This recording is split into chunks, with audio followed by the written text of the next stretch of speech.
Fantastic. Okay.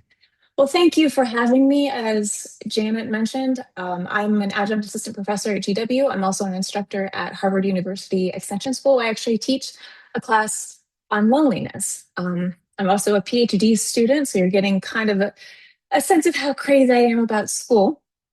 And this is actually the topic of my dissertation. So it is near and dear to my heart. And today we're going to talk about how social connection is really a form of medicine and how it affects our health. So, why is loneliness important to our health? Well, first and foremost, we are social creatures. We are literally wired for connection. So, you can think of social connection as a basic drive, right? Like hunger or thirst. When we don't eat enough food, we get hungry. When we aren't hydrated enough, we get thirsty. When we don't have enough social connection, we get lonely. So, in other words, we thrive together, but we suffer when we're alone. And this has been depicted in many different types of movies and literature throughout the ages. And at the risk of pointing out the obvious, COVID-19 really brought to the forefront how much loneliness can impact all of our health. But it's been around long before COVID. So, what is loneliness exactly? Well, it's basically the feeling of being socially disconnected or lacking meaningful interpersonal relationships. And I put an emphasis on meaningful because, as you know, you can have a lot of relationships, but if they aren't personally meaning and fulfilling, they might feel a little bit shallow and you can become lonely. And this is associated with either a lack of quantity of relationships or quality of relationships, or both. Social isolation is a little bit different, but can lead to loneliness. Social isolation, that's being physically alone or having very infrequent contact with other human beings. Now, loneliness does not necessarily equal social isolation, but they are related. But I think it's really important to point out that one may have very frequent interactions with lots of people, be surrounded by an entire crowd, and still feel lonely. Whereas others may be physically completely alone and not feel lonely at all. So this is subjective. It's personal to us and how we experience it. Right now, we in America are in the midst of a loneliness epidemic. The Surgeon General, Vivek Murthy, recently called this to the forefront of public policy because we now know that the health threat of loneliness is as damaging as smoking 15 cigarettes per day. Let that sit for just a second. Even if you don't smoke, the damaging effects of loneliness are akin to smoking 15 cigarettes per day. This is on par with smoking and obesity that our country is dealing with right now. So, like I mentioned, loneliness is like hunger. It is when we're lacking for something, our body gives us a signal for survival. Well, this isn't just an American problem in the United States, right? This is actually a global health problem in hundreds of countries. So, who's affected by loneliness? Well, perhaps a better question is who isn't? Loneliness spans all variables. All ages can be affected by loneliness, sexes and genders, races and ethnicities, socioeconomic status, and even different personality types. So just some quick stats. Over 2/3 of the world's population will report being lonely at some stage in their life. And critically, loneliness has been linked to a 26 to 32% increase in premature mortality. Okay, so risk of dying prematurely. Older adults are especially vulnerable to the damaging effects of loneliness. In a recent survey, we found that 1 out of every 4 older people in the world feels lonely. It's actually more than a quarter of the population. So it's 27.6%. The highest prevalence was in North America, in older women, and probably to no surprise to you, those who live in institutions, like long-term care centers, for example. And I'd like to point out that loneliness is experienced differently at different life stages. Now, what does that mean? Well, as you know, we ebb and flow through different stages in our life, like retirement, empty nest, loss of a spouse or a family member, moving. Moving is another one of those top stressors in your life, right? But it also kind of upends your social network sometimes. And then going through health changes throughout your life and especially becoming a caregiver. There's also stigma around loneliness. And this is heartbreaking even more because when you think about it, so you go to the doctor, it's my dog getting out of my chair. When you go to the doctor, it can be embarrassing to admit that you're lonely or that you don't have a family member with you. And this is kind of a double-edged sword because we're talking about all these health impacts of loneliness. But then it's also associated with the shame and embarrassment that delays help-seeking behavior. So you get caught in this vicious cycle. Well, what about health and well-being? This is a really nice picture from the Office of the Surgeon General that kind of shows just how integral social connection is to our health and well-being. Social connection affects our psychological state, whether or not we feel we have meaning and purpose, our stress levels, our levels of hope, and what we feel psychologically transmits to our physical body. So, depending on how we feel psychologically, that can increase our stress hormones, it can increase the inflammation in our body, even expression of our genes down to our DNA. That can also lead to different types of behaviors, right? So, if any of you have ever felt lonely or depressed or sad, maybe you lack a little bit of your typical motivation to get out there and exercise or to eat healthy. I know when I'm stressed and having a bad day, I want some chocolate, right?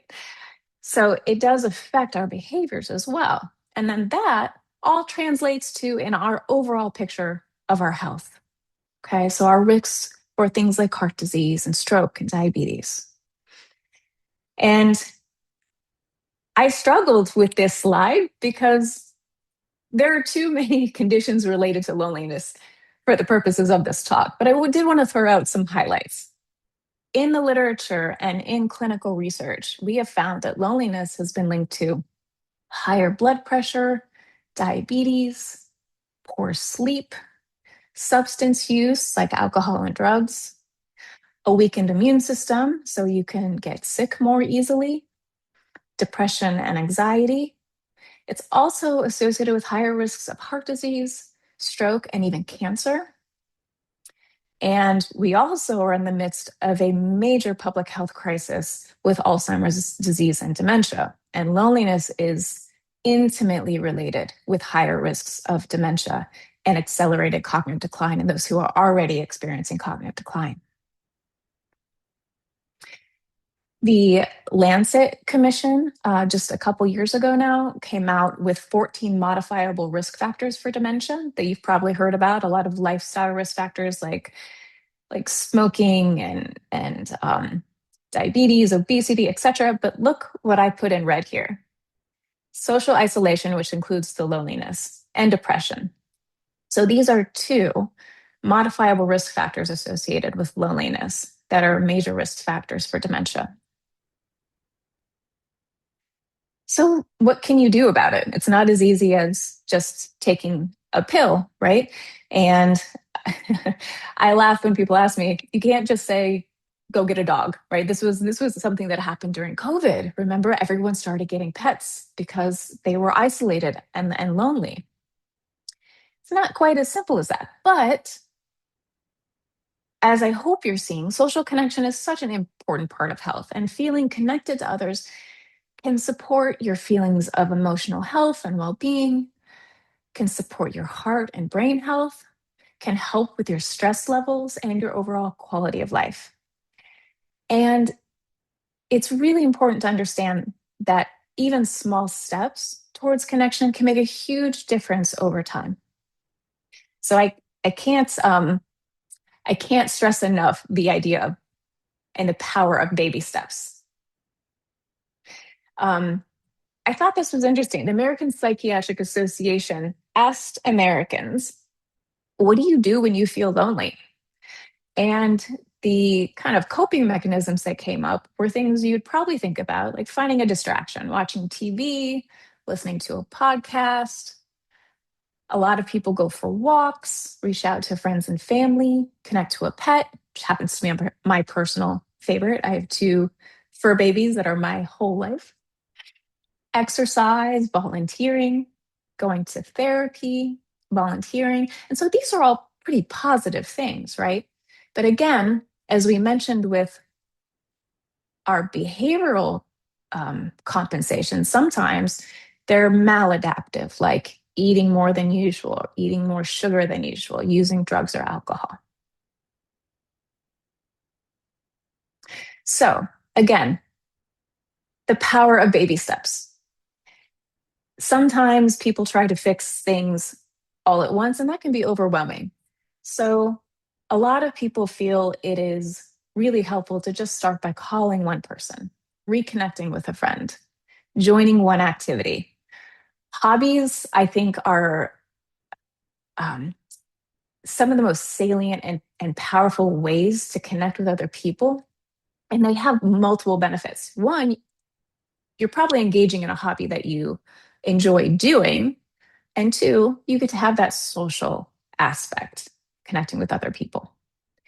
Sit with others during routine moments, like when you're having a meal or spending time outdoors. Volunteering at least once a month. Um, Volunteering and other forms of activities like that also help us give back and feel the sense of meaning and purpose, which is another added benefit. Take a walk with somebody. And at the end of the day, you have to decide what feels manageable and comfortable for you. There's no one size fits all. It's just like anything in health, it's personalized, individualized. So choose what's manageable for you. I would be remiss if I didn't give a little bit of a plug in for lifestyle medicine and integrative medicine, because we do consider social connection as one of the main pillars of health, in addition to stress management that I circled over here, because loneliness, anxiety, stress, depression, all are stressful subjective experiences that damage our health. And in lifestyle medicine and integrative medicine, we talk about making goals, making SMART goals. So SMART goals are meant to set you up for success, right? Like I said, baby steps. If you aim too big, too fast, it could be a failure waiting to happen, a failure, right? So starting small and realistic and making goals that are attainable can be really helpful. And it doesn't have to be just with social connection. It can be with any goal you're looking to attain. But an example for social connection would be, I will increase my feeling of social connectedness by joining a group fitness class that meets for 1 hour, 3 nights a week.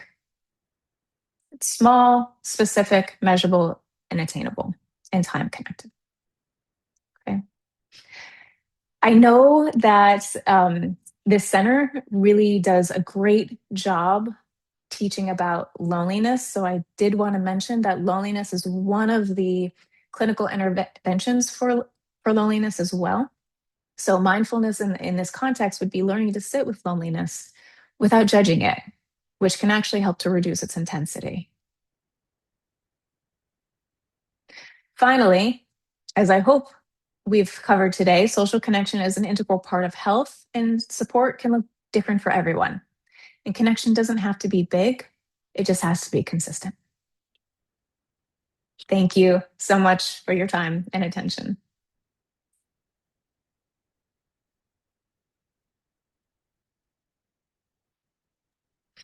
Janet, how did I do on time? Wonderful, wonderful. I'm gonna make it so folks can ask you questions. All right. If you'd like to ask a question, go ahead and unmute yourself.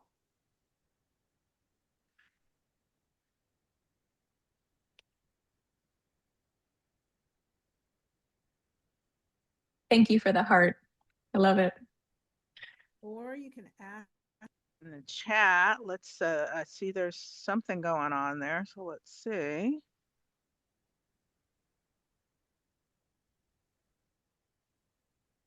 Okay, we have a question from Jennifer. Any thoughts about a correlation between the loneliness surge and low birth rates? Being with small children can make their caretakers feel extremely lonely, but kids of all ages also can provide companionship.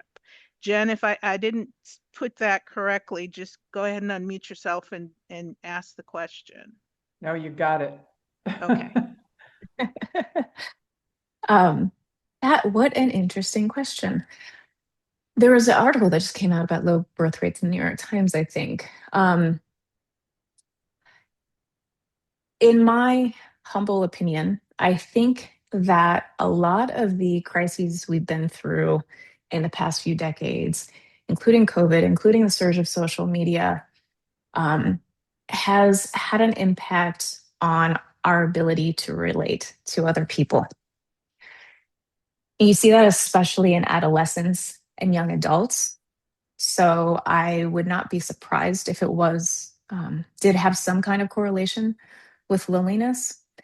And interesting that you bring up young children, because they can provide a relationship. And one thing we talk about in the loneliness space is intergenerational care. For example, teaching and giving younger kids or adolescents the opportunity to interact with those of older generations for this intergenerational reciprocal relationship. And when we've done studies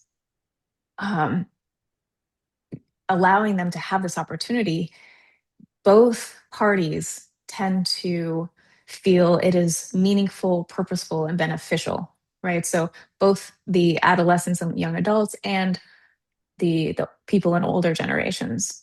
So I think not only having kids, as a familial part, but I think even just allowing this intergenerational contact is really important. Yeah, I'm a not very subtle advocate for all this, being a grandmother who takes care of grandchildren Oh, and has wonderful relationships. And I've always thought that, you should locate your daycare centers right next to your adult care centers and let people have recess. yes. Yes, and it's funny because not funny. Slight personal story. When my father was in a long-term memory care center, I arrived one day to visit him and he was holding a baby doll, right? And the rationale is it gives persons with dementia a purpose, right, to take care of a little kid and to reminisce on when they had children. But my response to the camera is, well, why don't you just bring real kids here? Wouldn't that be better? So I'm with you on that.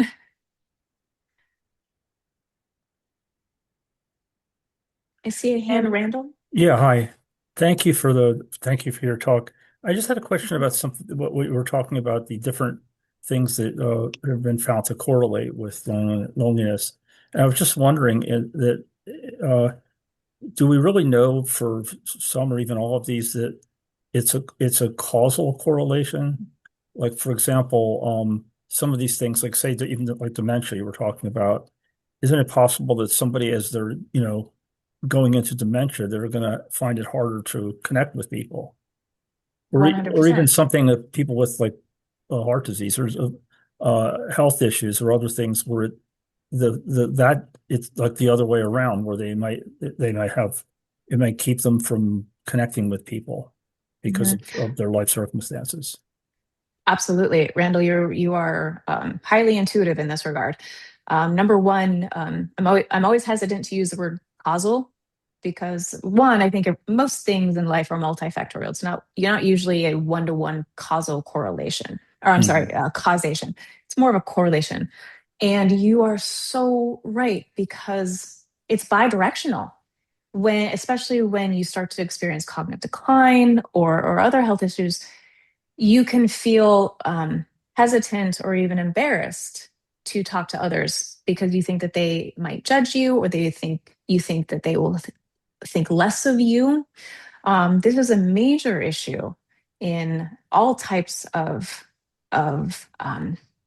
chronic diseases with this idea of stigma. And the best thing we can do is keep talking about it and lessen the stigma, because the more we normalize it, the more comfortable people who are dealing with this will be. I just want to mention one thing about that. I don't know if you think this would be a good idea or not, but a friend of mine told me about their mother-in-law had dementia and went into a memory care home. And so she showed me this brochure that the center, this home, gave out to family members. And what it was it's like an option to sign up for a program where they have something essentially like what I have is Alexa Plus. It's like a device that could talk to the people in the nursing home, and I think it was a paid service. And I suspect some of that was because they're so understaffed. This is just a way of to have somebody, quote unquote, to talk to. I don't know if you think that's a good idea or a bad idea. I don't know. I guess it was just, and I saw it. Also, I'm not sure why they're have this paid thing, but I thought of it. It seems to make some sense because unless you have family members who visit you in a nursing home, you can go a long time without seeing a person. You certainly can. Gosh, you certainly can. And so I think with AI and chatbots, there's a slippery slope. Yes, it's AI.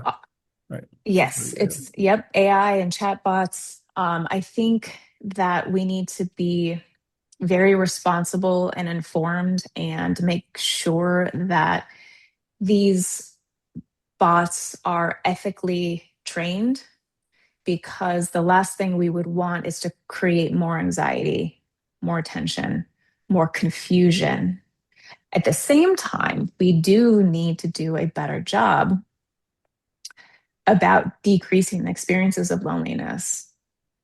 And frankly, everyone, but those who are already in care centers are far more at risk and kind of in a stuck situation.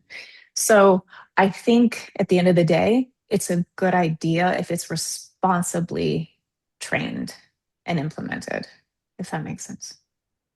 It does. It seems sort of sad that, we couldn't figure out a way to get more human contact with people in that situation. This seems like just a, way to substitute for that, but And it's probably better than nothing.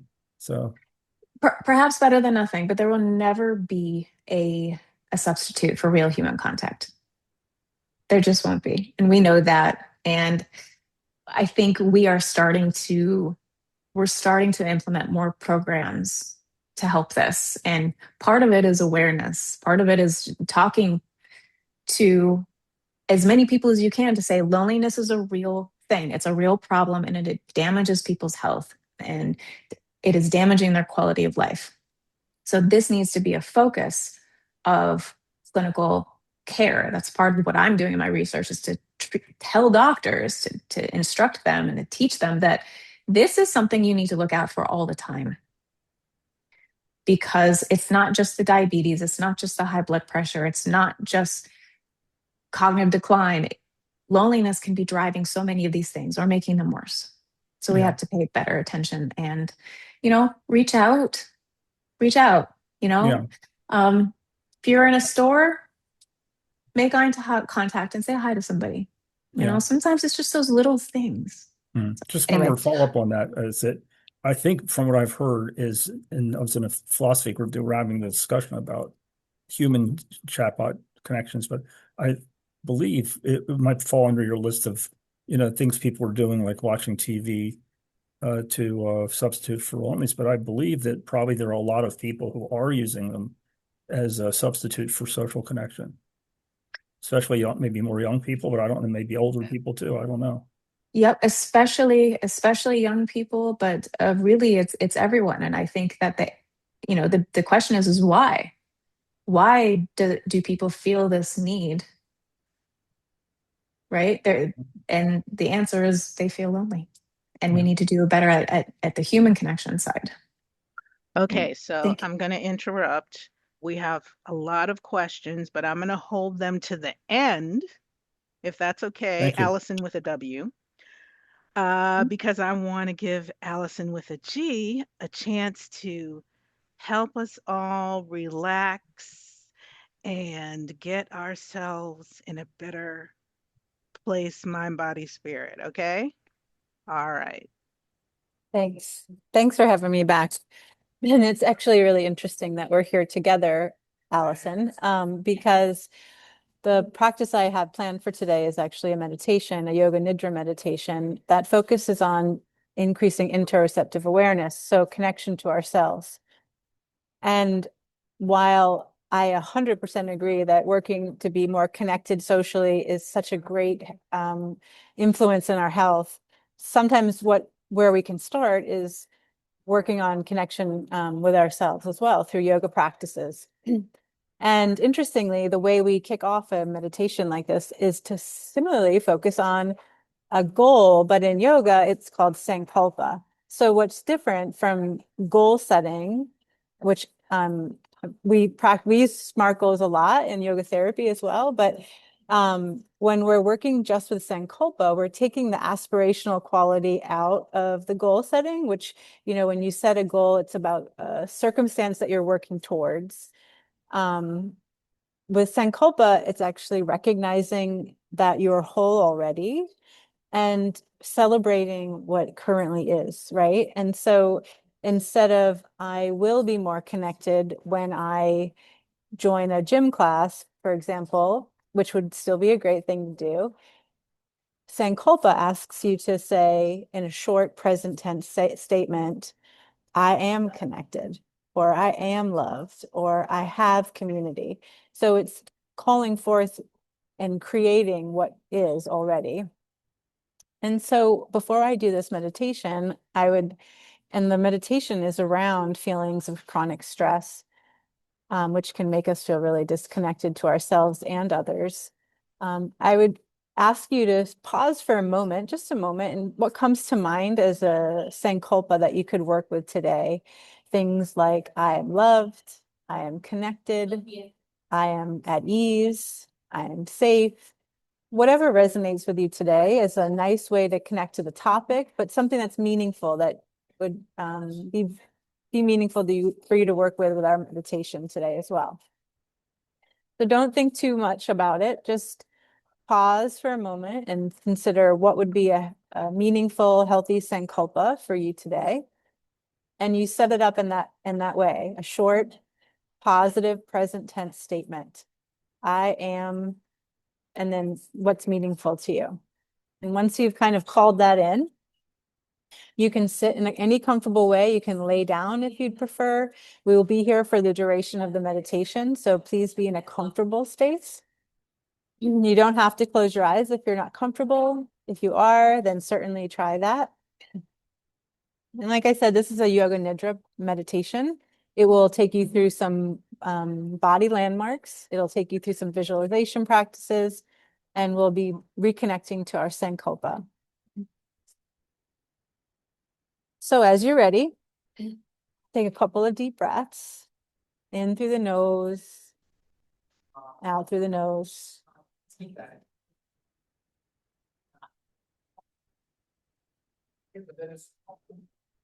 Once you're settled, do your best to stay alert, yet relaxed. If you feel yourself getting sleepy or notice your mind wandering, return back to the sound of my voice. Please state your sankalpa silently to yourself 3 times.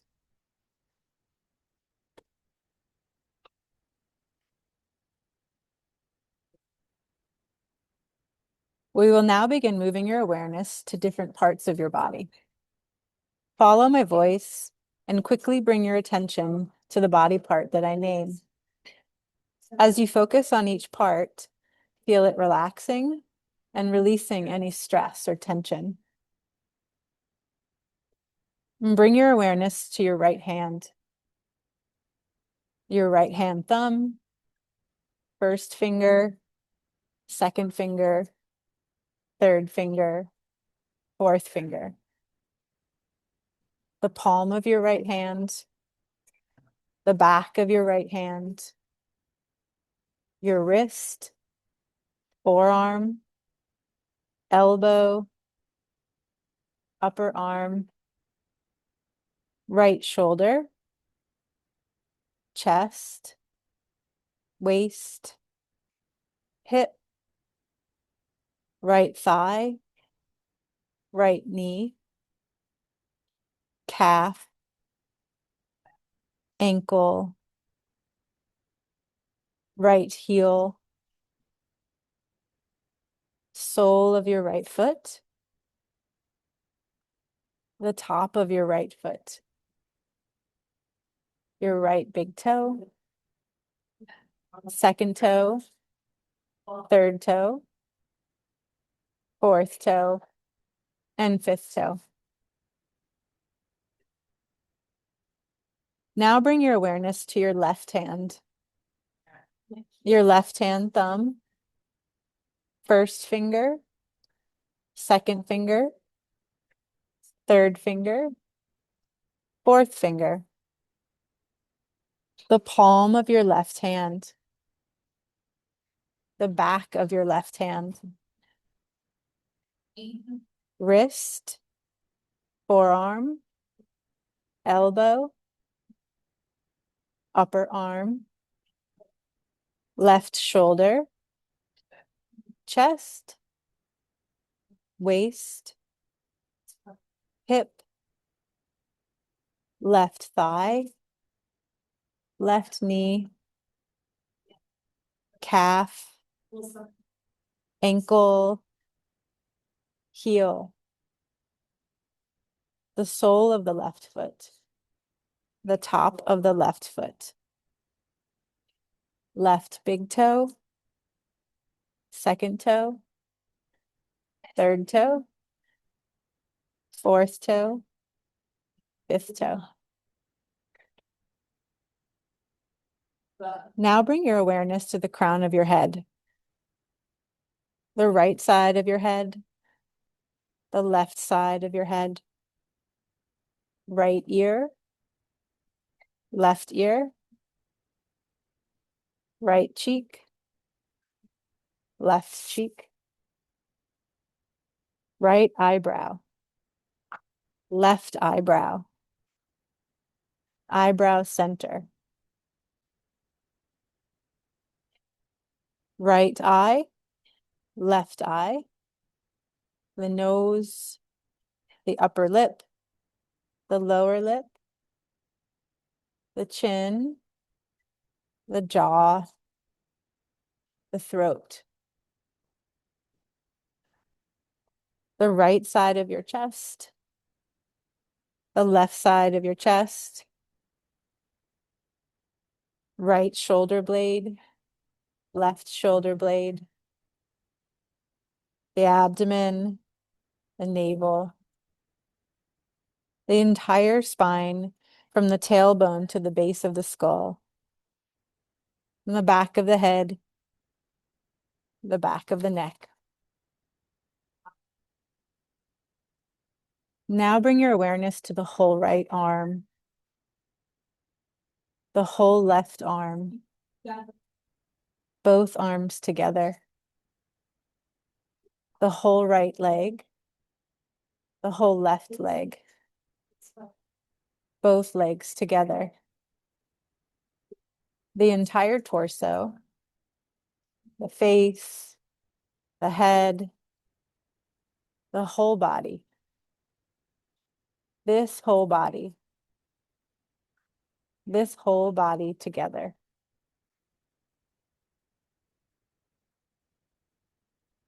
Feel the whole body supported by the ground or the chair beneath you. Become aware of your natural breath. Notice where you feel it moving and flowing with ease. Feel the belly rise and fall with each breath. With each inhalation, feel the breath flow through the body. With each exhalation, feel yourself release any stress or tension. Feel the belly rise and fall with each breath. With each inhalation, feel the breath flow through the body. With each exhalation, feel yourself release any stress or tension. One more time, feel the belly rise and fall with each breath. With each inhalation, feel the breath flow through the body. And with each exhalation, feel yourself release all stress and tension. Feel the belly rise and fall with each breath, welcoming a deep release. Continue to feel the whole body. Notice where you feel stress. What does stress feel like or look like in your body? What feelings and emotions arise when you notice that presence of stress? Observe where you experience these feelings and emotions and how they feel. Are they a specific shape or color? Do they have texture or density?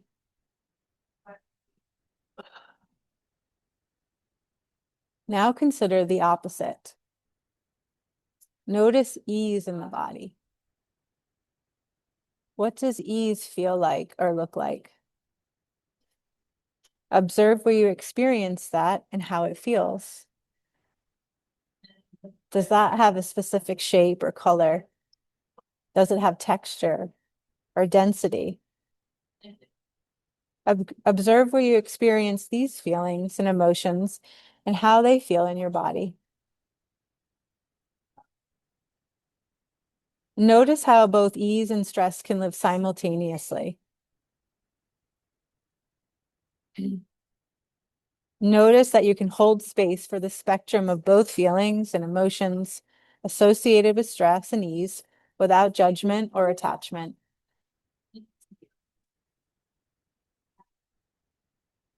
Now practice being the witness without judgment or attachment. When I name the following images, envision them brightly in your mind, and then release them as I quickly move on to the next one. A sunrise, a path through the woods, a rocky coastline, a field of wildflowers, a snow-capped mountain, a grove of evergreen trees, a campfire with friends, a loved one, birds in flight, rocks in the sand, clouds in the sky, ocean waves, a hammock, a full moon, or a starry night. See yourself resting peacefully in our meditation.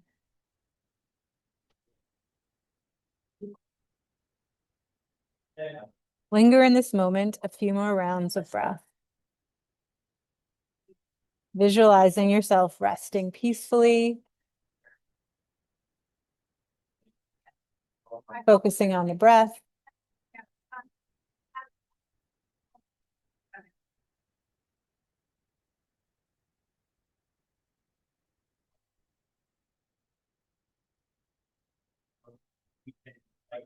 Begin to welcome the presence of ease and steadfast joy in the body. What does that feel like? Where do you feel it most prominently?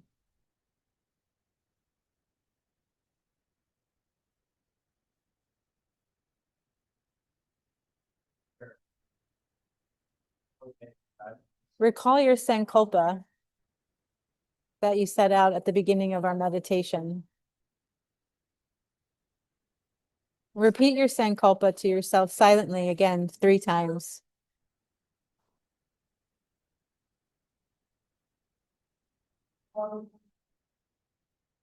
Become aware of your breathing again. Feel the belly rise with each inhalation and fall with each exhalation, releasing any residual stress or tension, connecting you deeply to your body in this moment.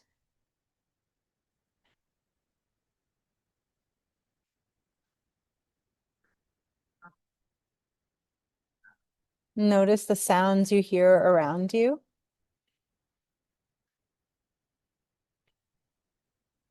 Visualize the space you're in.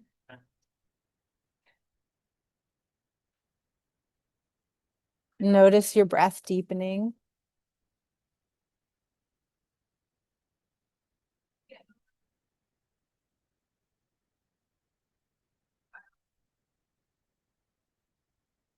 When you feel ready, start to wiggle the fingers, wiggle the toes, maybe stretch the arms or circle the wrists.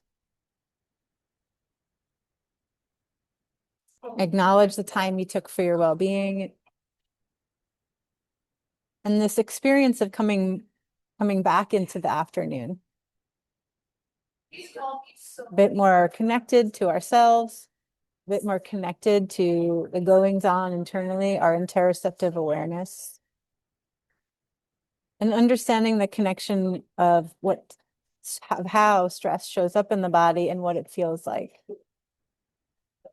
And noticing that we can experience both stress and find ease and joy in the body as well. Yeah.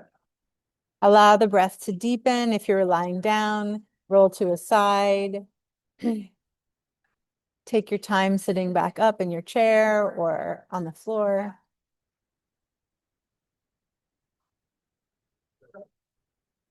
Take a nice deep breath in through the nose and out through the mouth. Again, a deep breath in through the nose and out through the mouth. One more time.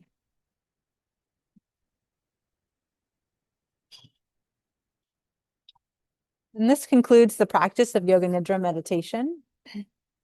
You might have noticed we did a rotation of consciousness, a visualization practice. We set out an intention with our sankalpa. It's a restful practice as well as an invigorating one. So a nice afternoon pick-me-up to reconnect to ourselves and maybe hopefully to one another through the experience of being here today. You might feel inspired to jot down some thoughts or feelings at the conclusion of any meditation, but especially a Yoga Nidra meditation. And notice, if you can, any changes in how you're feeling in terms of stress. Has your experience changed? Do you feel it differently in the body? Notice the impact of just a short 29-minute meditation.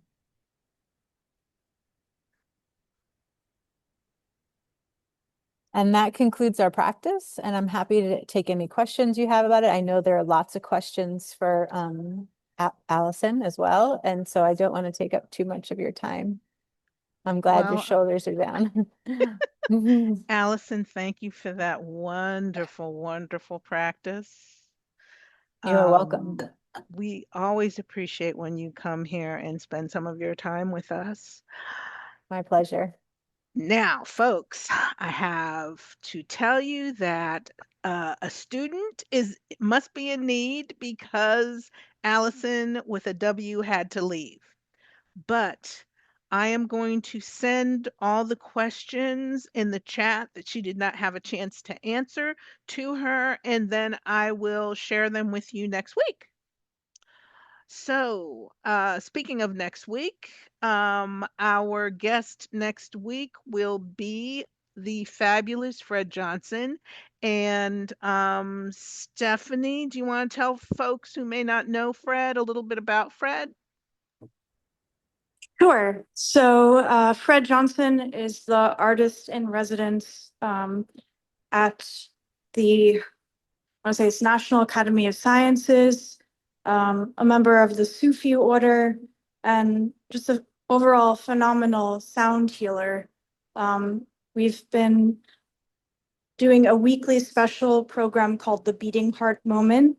So every Monday, Fred creates a sonic exercise. So it's an interactive practice that you can follow along with at home that explores the role of vibration in the nervous system and how that can help regulate the vagus nerve, and also ties in very nicely into our Friday afternoon group practice together in mindfulness.